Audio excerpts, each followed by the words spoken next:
My name is David Schurter, and I did a previous video entitled I Need Help in Solving a Murder, in which I am seeking any information I can find on a man who went missing in 1979 or so after going in search of his missing daughter.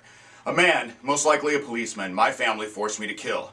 It is difficult to explain the complexities in which I find myself, and let alone in a 10-minute video, and I've never liked being in front of the camera, so, added to the intensity of where I was and what I was saying, needless to say I was nervous. Hopefully this will be better, although after I am finished, I believe there are going to be those of you who think I'm nuts. Funny enough, I've been where you are, and that was exactly my mindset at the time. However, things change, and now, for me, it has become a question of whether or not I will do what I believe is the right thing, regardless of the consequences. After a lot of soul-searching, I know unequivocally that there are some times when one must stand, alone if necessary, to do what he knows is right. Some things must be defended, especially those who cannot defend themselves, regardless of the cost. So, with that, I want to explain why I feel I have had to go through such extraordinary lengths to get a murder investigated. After watching Brian Mastery, a local TV reporter I've been working with, defend the police last week on television after they lost a prisoner, I began to realize things may not be as I thought they were. After so many hits on my YouTube video, it was disheartening to find in my correspondence with Brian that he had not received any phone calls. Although the first 70 hits, minus the 10 from my friends or so, I believed had been all the media. Quite honestly, although I could be wrong, I've not been able to shake the feeling that I have been lied to, which has pushed me to do yet another video, although this time I need to tell you what I told police and Brian Mastery, which may shed some light to what is going on. As outlandish as this may sound, the real story behind the Franklin Credit Union, the biggest scandal to ever hit Omaha, was that in the 1970s, George Bush Sr., as head of the CIA, was conducting secret experiments on the effects of extreme torture and fear on children in a funeral home in North Omaha.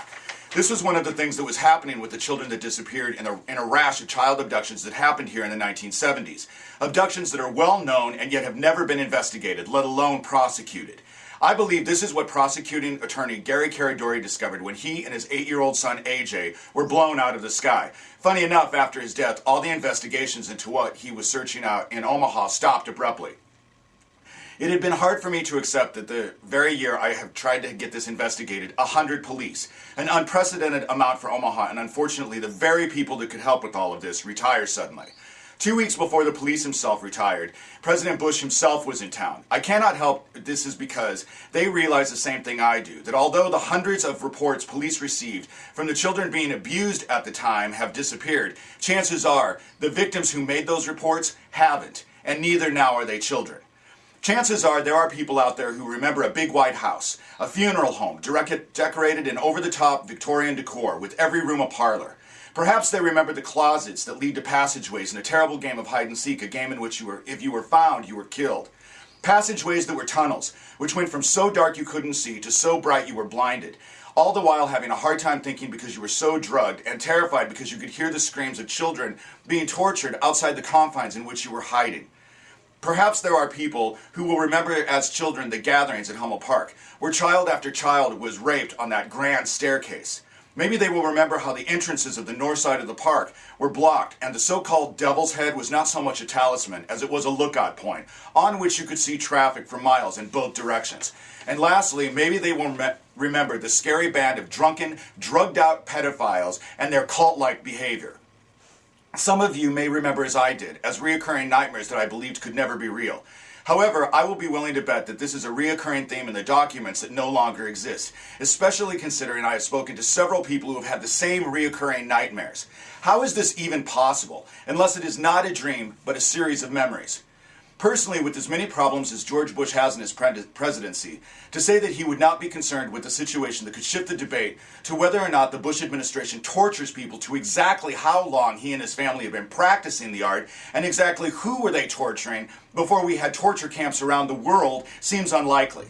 Neither George Bush Sr. nor George Bush Jr. were born a president. They were born men, just like the rest of us, so to speak. And so therefore, in a position of power or not, they are subject to the laws of man, just like the rest of us. And though this may surprise them, they are definitely subject to the laws of God.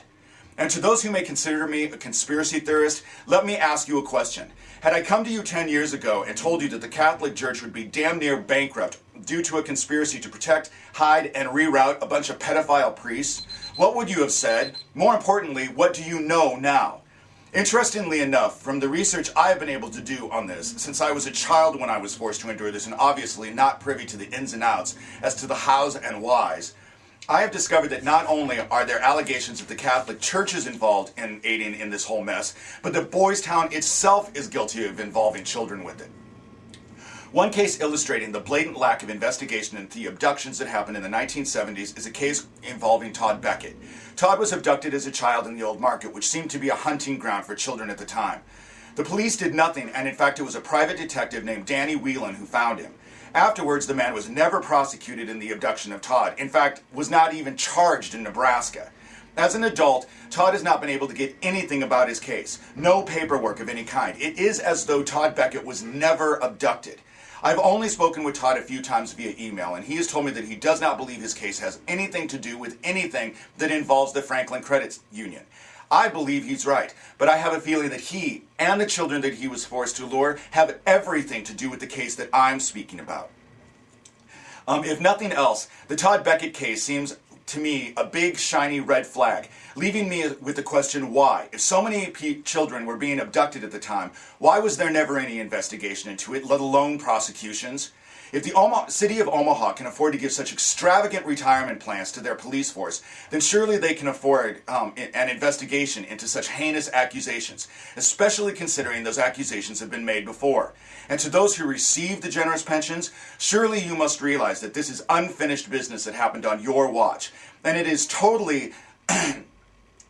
you must understand that it is totally unfair to ask the citizens of Omaha to pay so handsomely for a job that wasn't done. Although surely, in the decades these allegations have been out there has been ample time to do a thorough investigation. After all, people like Alicia Owen were sent to prison for years after making allegations. So, as such, there must be some paperwork to explain what did and did not happen in Omaha involving child abductions and abuse. Whatever the case, I am sure that Omaha's finest will rise to the challenge and do what must be done.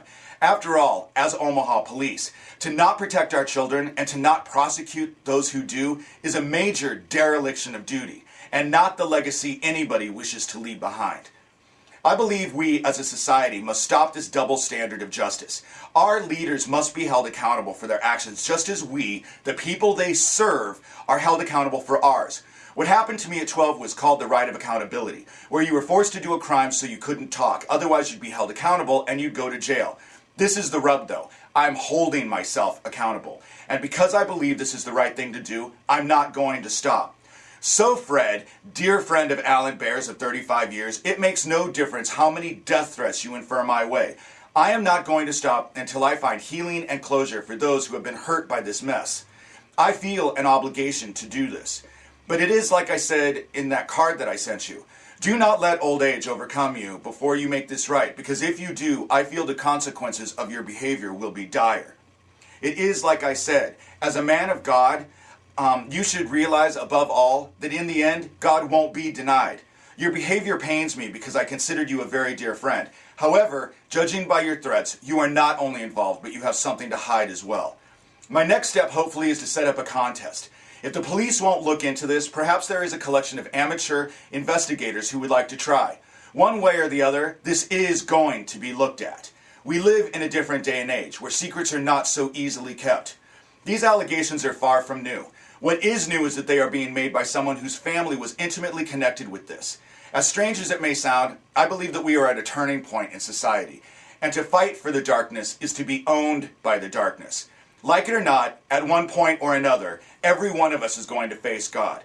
And, as such, I have no intention of stopping until this is made right, because it is simply the right thing to do. I can't tell you who to call. I wish I knew myself. Maybe just send out the word and we can reach some point of closure together in this as a people. Funny enough, I feel like God is with me in this. So any prayers that you could offer all the people involved in this to find closure, healing, and peace would be great. Thanks again, and I'll most likely be seeing you later. Peace.